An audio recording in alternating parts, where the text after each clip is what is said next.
Bonjour chers élèves, ravi d'être parmi vous aujourd'hui pour une nouvelle séance d'économie et organisation administrative des entreprises. Aujourd'hui, on est toujours dans la quatrième et dernière partie du programme, la qualité totale. Le chapitre d'aujourd'hui sera intitulé Organisation en cercle de qualité. Dans le programme, ce chapitre se situe directement après celui de l'action pour la mise en place de la qualité des services et avant le dernier chapitre intitulé La certification comme arme commerciale. Commençons par un petit rappel. Dans la séance dernière, on avait insisté sur la notion de la qualité des services. On avait essayé d'éclaircir cette confusion qui existe entre qualité des services et qualité dans le secteur tertiaire. En effet, la qualité des services veut dire l'ensemble des services qui entourent le produit. Elle est donc valable que ce soit pour les produits ou pour les services. Donc c'est tout ce qui concerne le produit. Donc cette qualité, bien sûr, dépend de trois facteurs. Le premier, c'est celui de la formation sur le produit. La formation désigne donc l'ensemble des actions, l'ensemble des techniques qui sont transférées au personnel pour pouvoir répondre aux questions des clients. Donc, quelles sont les informations qu'on va lui donner, comment on va transmettre cette information, etc. La deuxième caractéristique concerne l'information sur le produit. Donc, ça consiste à transmettre au client le maximum d'informations sur les caractéristiques et sur les détails du produit. Pour le faire, on utilise donc des outils qui sont donc connus et qui facilitent ce transfert d'informations. Ces outils peuvent aller des essais et des échantillons, comme le cas qu'on a ici, le cas de la dégustation gratuite. Ça peut aller aussi des essais des produits jusqu'à l'utilisation des catalogues ou l'utilisation des dépliants qui permettent d'informer le client sur les caractéristiques, sur les détails, sur un ensemble bien sûr d'éléments concernant le produit. Ça peut aller aussi en utilisant l'argumentation, en utilisant donc un ensemble d'arguments, en utilisant donc des techniques pour pouvoir convaincre le client. La troisième composante, c'est la commercialisation du produit. Celle-ci concerne la relation qui existe entre l'entreprise et le client. Ceci passe par l'intermédiaire d'un élément central qui sont la force de vente. Par force de vente, on désigne l'ensemble des salariés, l'ensemble du personnel qui a pour activité la commercialisation des produits. Il s'agit donc d'un intermédiaire direct entre le client et l'entreprise. Dans la séance dernière, on avait vu donc le rôle de cette force de vente, donc, qui est de transmettre l'information envers l'environnement et recevoir l'information de l'environnement et la transmettre à l'entreprise. On avait vu aussi les qualités nécessaires pour avoir bien sûr cette qualification de force de vente. Ensuite, pour terminer, on s'est intéressé à la communication comme moyen de commercialisation des produits. Celle-ci passe par un canal principal qui s'appelle donc la publicité. Il s'agit donc d'exposer et de vanter les qualités du produit au client final pour pouvoir le convaincre et l'attirer vers l'entreprise. Aujourd'hui, l'objectif ou les objectifs de la séance sont d'abord de définir qu'est-ce qu'un cercle de qualité et deuxièmement, de voir quels sont les rôles des cercles de qualité. Et ensuite, on va passer bien sûr aux détails des cercles de qualité, essayer de voir quels sont les avantages et les limites des cercles de qualité. Donc, notre plan sera réparti en 4 parties. La première sera bien sûr destinée à la définition de la notion de cercle de qualité. Deuxièmement, on va essayer de voir comment fonctionnent ces cercles de qualité. Et troisièmement, on va essayer d'avoir une vision critique des cercles de qualité pour voir quels sont les effets positifs et quelles sont les limites des cercles de qualité. Donc, pour comprendre cette notion de cercle de qualité, je vais revenir un peu en arrière à la notion de démarche qualité. La démarche qualité, on l'avait définie comme étant l'ensemble des actions qui sont entreprises par l'entreprise à travers ses différentes composantes, la direction, le personnel et tout le monde, donc, pour développer la qualité, pour améliorer la qualité. Et bien sûr, cette démarche passe par la préparation jusqu'au suivi, bien sûr, des produits en passant par la réalisation. Ça veut dire que la démarche qualité ou l'amélioration de la qualité doit toucher l'ensemble des étapes du processus de production, en passant par la conception, c'est-à-dire l'élaboration d'abord du plan de travail, à la production donc, qui consiste en l'exécution de ce plan, et en allant jusqu'à la vente et aussi au service après-vente. Donc, en essayant de travailler sur cette démarche qualité, en essayant d'améliorer la qualité, on aura donc au sein de l'entreprise plusieurs intervenants. Ces intervenants peuvent aller de la direction qui fixe les objectifs, qui donne donc la stratégie de travail. Il peut passer par les ingénieurs de conception, celles qui conçoivent bien sûr et qui modélisent le produit et le travail, et aussi en passant par les cadres, les vendeurs de l'entreprise, jusqu'aux petits employés bien sûr, aux employés qui sont en bas de l'échelle et aussi aux responsables du service magasin. Donc, tout le monde s'intéresse ou tout le monde est impliqué plutôt à cette gestion de la qualité. Donc, tout le monde a quelque chose à dire dans cette qualité. Donc, ils peuvent parfois détecter des problèmes, ils peuvent avoir des remarques ou peuvent même proposer des solutions. Donc, d'où est venue la question? Pourquoi ne pas impliquer tout le monde dans la démarche de l'amélioration de la qualité? Puisque tout le monde peut avoir des idées, tout le monde peut détecter des problèmes et proposer des solutions, pourquoi donc ne pas impliquer tout le monde, prendre l'avis de tout le monde dans cette amélioration de la qualité?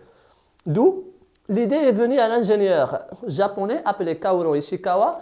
Donc il a proposé au milieu des années 60 une idée pour réunir, pour avoir les avis de tout le monde à propos de la qualité. Cette idée, il a nommé donc cercle de qualité. Qu'est-ce qu'un cercle de qualité? Ce sont des petits groupes composés de 3 à 10 employés qui se réunissent de manière régulière, de façon volontaire, pour discuter à propos de tous les problèmes qui concernent la qualité. Donc quand on dit discuter, ça veut dire qu'ils doivent poser d'abord le problème et qu'ils doivent ensuite discuter pour trouver des solutions. Lorsqu'on parle donc de cercle de qualité, cela nécessite 2 éléments. D'abord, les groupes ils doivent appartenir à la même unité de travail, ou doivent au moins avoir quelque chose en commun, bien sûr pour faciliter d'abord la discussion ou pour essayer d'avoir une sorte d'homogénéité dans l'équipe. Et deuxièmement, la participation de ces salariés ainsi que les réunions qui sont effectuées sont des réunions qui sont volontaires. Donc il n'y a pas de caractère obligatoire dans ces réunions pour rendre donc les cercles de qualité plus efficaces. Donc en d'autres termes, les cercles de qualité sont des réunions du personnel en vue de trouver, bien sûr, en vue de détecter les problèmes et de trouver des solutions aux problèmes qui concernent la qualité. Ce cercle de qualité, bien sûr, suppose 3 conditions. D'abord, une implication de toute l'équipe. Et quand on parle de toute l'équipe, je parle de toute la hiérarchie, depuis le sommet hiérarchique, ça veut dire de la direction, jusqu'aux employés qui sont en bas de l'échelle. Donc, cette implication suppose l'oubli, bien sûr, suppose le fait de négliger ou d'éliminer cette relation qui existe entre supérieur et subordonné. Donc, tout le monde est au même niveau, discute de la même manière et ont donc les mêmes problèmes et propose les mêmes solutions.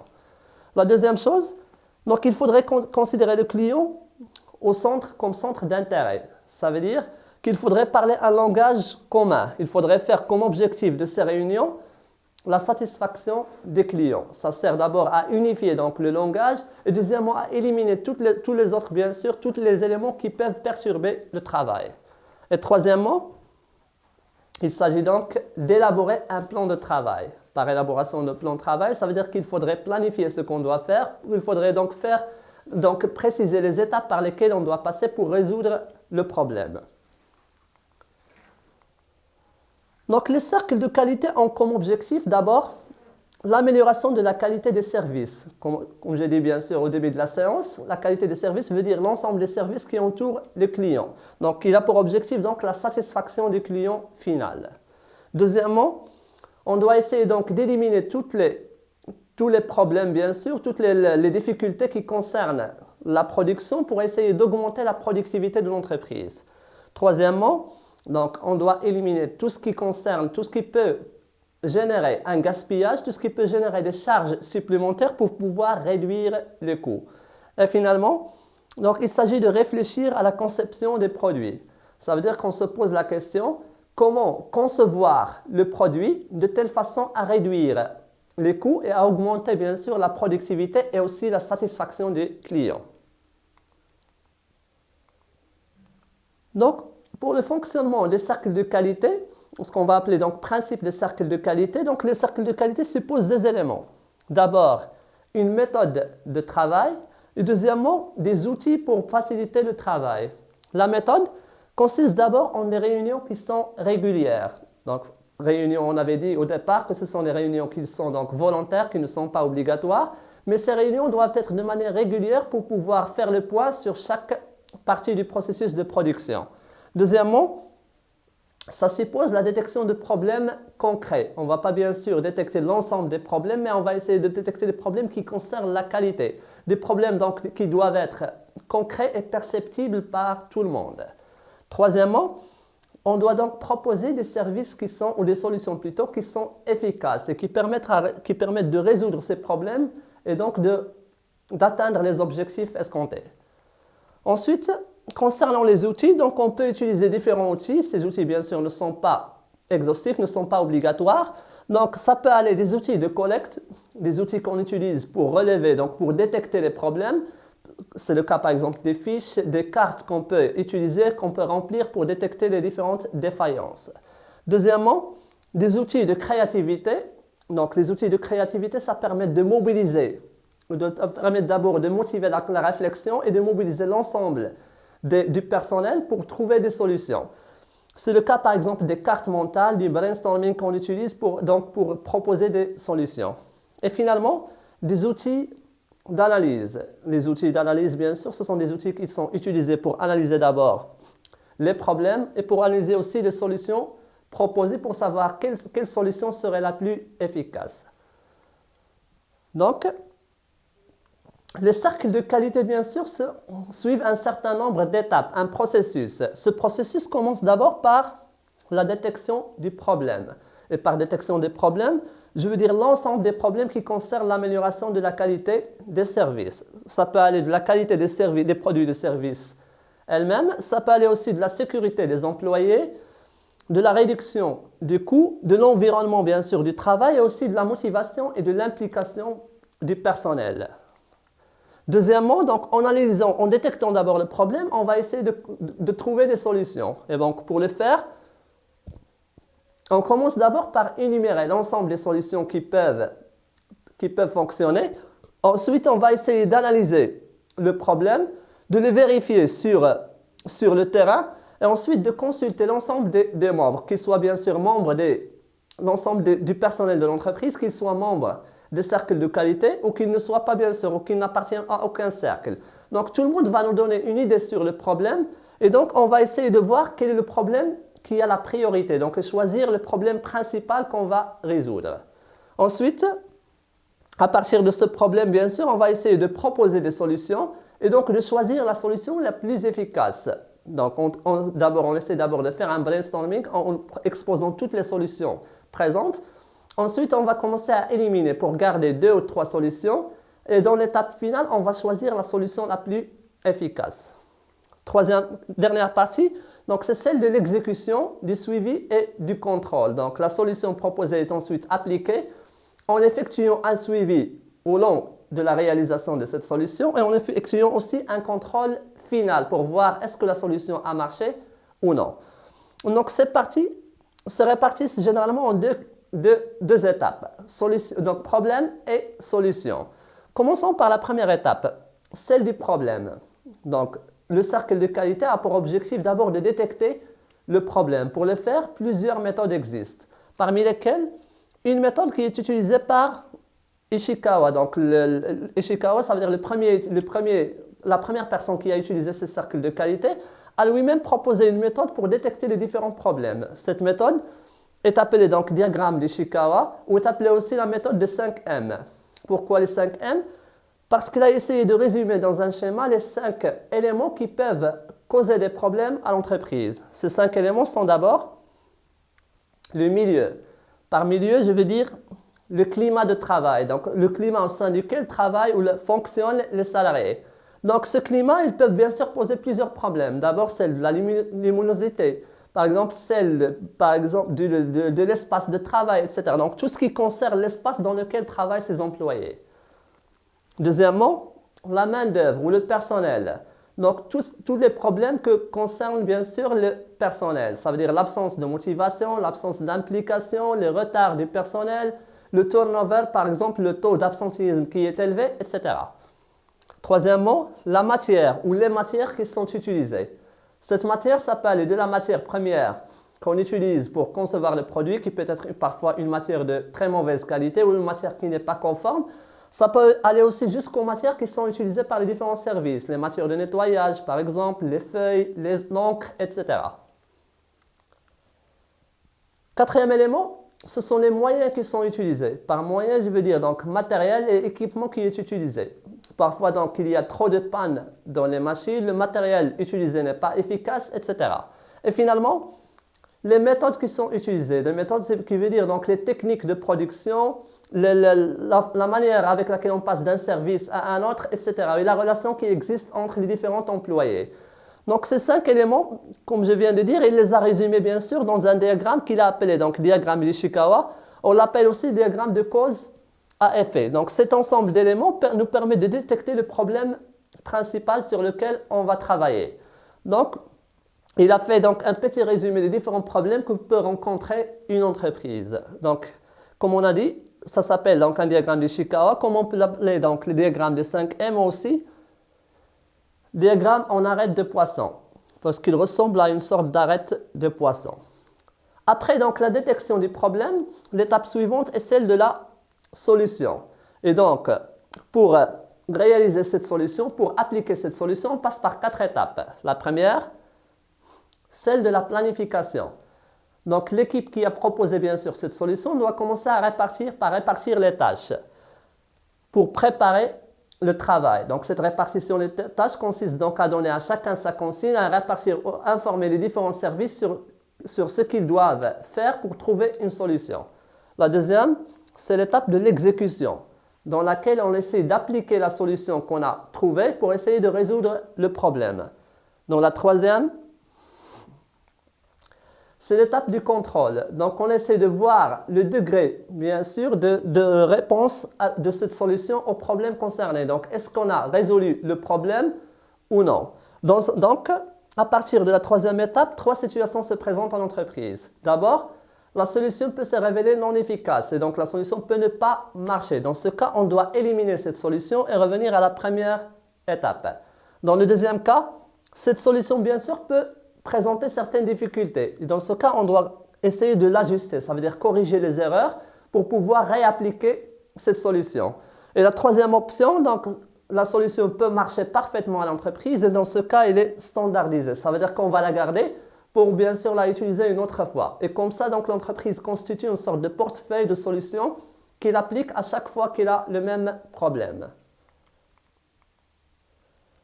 Donc, les cercles de qualité, bien sûr, présentent un certain nombre d'effets positifs, ou ce qu'on va appeler des avantages. D'abord, ils permettent une grande réduction des coûts. Lorsqu'on réunit l'ensemble du personnel, comme je viens de dire, bien sûr, du directeur jusqu'au petit employé, ça nous permet de révéler ou de détecter quelles sont les différentes sources qui créent à l'entreprise des charges supplémentaires.